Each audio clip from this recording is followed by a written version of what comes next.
Kalau dalam proses kelahiran biasanya ada pengertian namanya kakang kawah, adi ari-ari.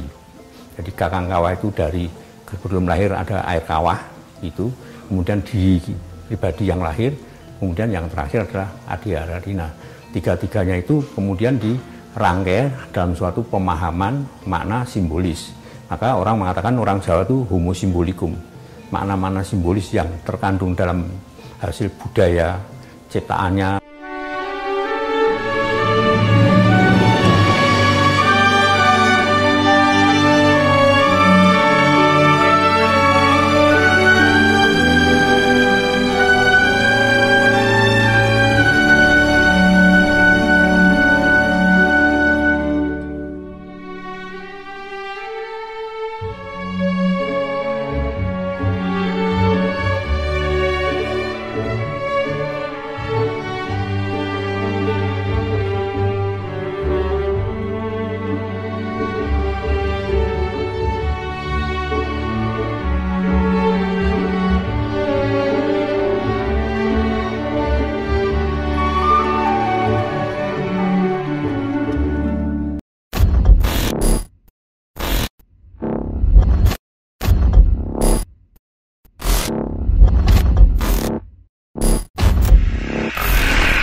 Biasanya pemahaman itu isinya berkaitan, misalnya kaitannya ada di keraton namanya Kyai Sorojondro. Kyai Sorojondro itu 9, bener, ganjil.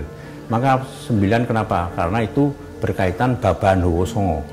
Jadi manusia itu dalam kehidupannya adalah 9 lubang yang semuanya itu memiliki makna, daya, fungsi sebagai suatu kesatuan dari kehidupan. Nah, nilai-nilai yang berkaitan misalnya tiga berkaitan dengan asal-usul manusia ketika dia lahir dan kemana dia akan lahir. Kalau dalam proses kelahiran biasanya ada pengertian namanya kakang kawah, adi ari-ari. Jadi kakang kawah itu dari sebelum lahir ada air kawah itu, kemudian di pribadi yang lahir, kemudian yang terakhir adalah adi ari-ari. Nah, tiga-tiganya itu kemudian dirangkai dalam suatu pemahaman makna simbolis. Maka orang mengatakan orang Jawa itu homo simbolikum. Makna-makna simbolis yang terkandung dalam hasil budaya ciptaannya dan sebagainya itu dibalik itu mesti memiliki nilai pengertian yang berkaitan dengan apa yang dijadikan simbol tersebut. Dalam hal ini misalnya keris.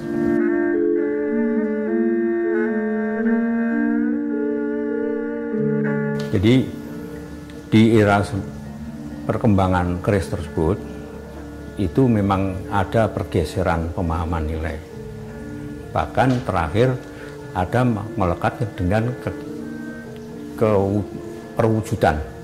Misalnya keris itu namanya tretes berlian.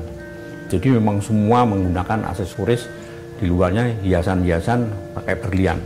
Jadi nanti yang dihargai bukan karya kerisnya, tapi malah justru nilai berliannya itu. Tapi ada juga yang karena memiliki makna pemahaman sejarah yang memiliki pengertian nilai tinggi, itu biasanya malah tidak menggunakan hal semacam itu, pakai berlian, emas dan sebagainya, malah bergeran biasa. Nah, itu tugas daripada orang-orang yang dalam hal ini biasanya merawat keris. Nah, ada cara untuk memahami, mengerti, yaitu ditayuh. Ditayuh itu dijadikan karena sifat kandel itu merupakan suatu bagian kehidupannya dia, mungkin menjadi wibawa atau cocok atau tidak, mungkin malah jadi sesuatu yang tidak baik. Nah, sebelum itu kejadian tidak yang baik, itu mesti harus ditayuh atau supaya malah menjadi baik. Karena tidak semua bisa cocok dengan keris. Misalnya keris A itu untuk si A itu diberikan kepada seseorang cocok, tapi kepada orang lain tidak cocok. Bahkan ada hal-hal tertentu yang kemudian ada orang tiba-tiba datang memberikan suatu keris. Katanya keris itu adalah merupakan sesuatu hal yang harus kepada orang itu diberikan. Nah, nilai kata-kata semacam cerita-cerita semacam itu di dunia perkerisan itu hal-hal semacam itu biasa. Artinya bahwa kalau kita memiliki keris itu biasanya ada hal-hal nilai-nilai di luar pengertian pemahaman secara pola pikir, karena ada juga nilai spiritual, nilai-nilai di balik pengertian keris secara wujud itu, misalnya dalam simbolis nama-namanya dan sebagainya.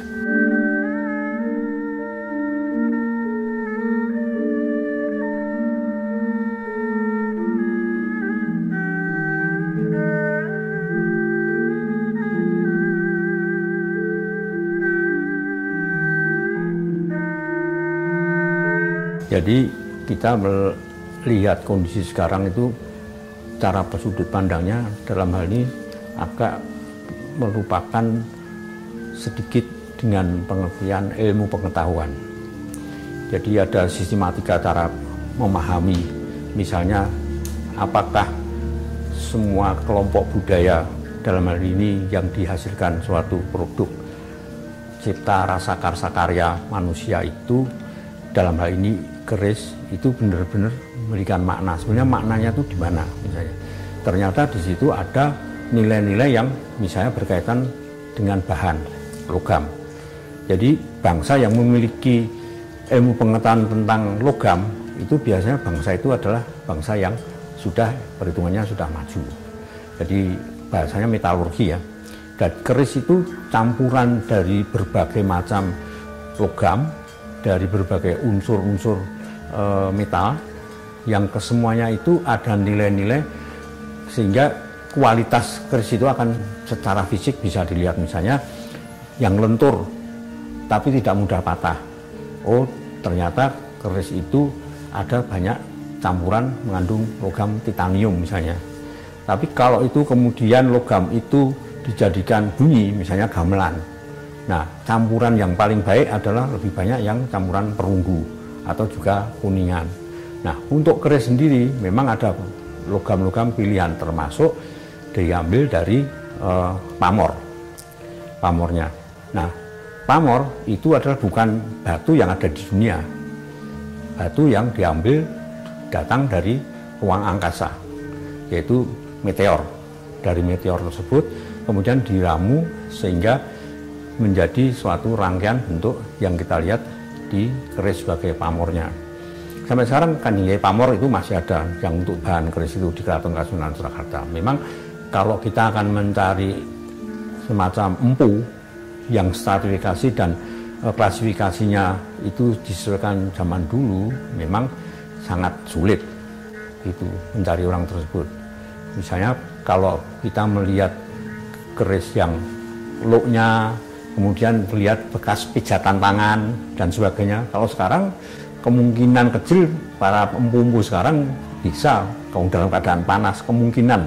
Tapi barangkali pada suatu saat nanti akan menghasilkan juga keris yang masih bekas pijatan tangannya itu masih ada. Padahal itu kan logam dan bisa dipijat, berarti kan dalam posisi kan masih panas. Nah, kalau zaman sekarang teknologi lebih mudah, lebih bisa menjangkau pemahaman semacam itu. Tapi produk yang diartikan sebagai suatu produk keris yang sebagai pusaka sifat kandel itu maknanya bergeser.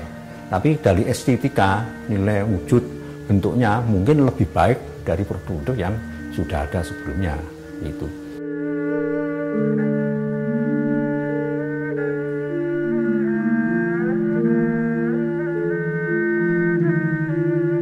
Kami semua berterima kasih tentu saja supaya dalam hal ini dari pemerintah, dalam hal ini pemerintah negara kita, negara Indonesia ini yang sudah berhasil mengajukan kepada UNESCO sehingga keris ini bisa ditetapkan. Dan banyak lagi beberapa budaya-budaya yang dihasilkan oleh bangsa kita ini yang kemungkinan memberikan nilai-nilai lebih yang bermanfaat kepada kehidupan masyarakat, terutama masyarakat secara global. Nah, harapannya untuk negara kita ini supaya mencintai budaya sendiri. Karena dengan model penghargaan internasional semacam itu, kita lebih mengenal bahwa bangsa kita itu bukan bangsa yang istilahnya bukan bangsa jadi-jadian gitu. bangsa yang memiliki nilai sejarah, memiliki peradaban tinggi, memiliki nilai yang UNESCO sebagai lembaga tinggi peradaban itu dijadikan semacam warisan dunia. Nah, ini yang mesti harus disadarkan kepada masyarakat di Indonesia, kan banyak banget yang sudah dijadikan warisan, menjadi warisan dunia atau ditetapkan sebagai World Heritage oleh UNESCO.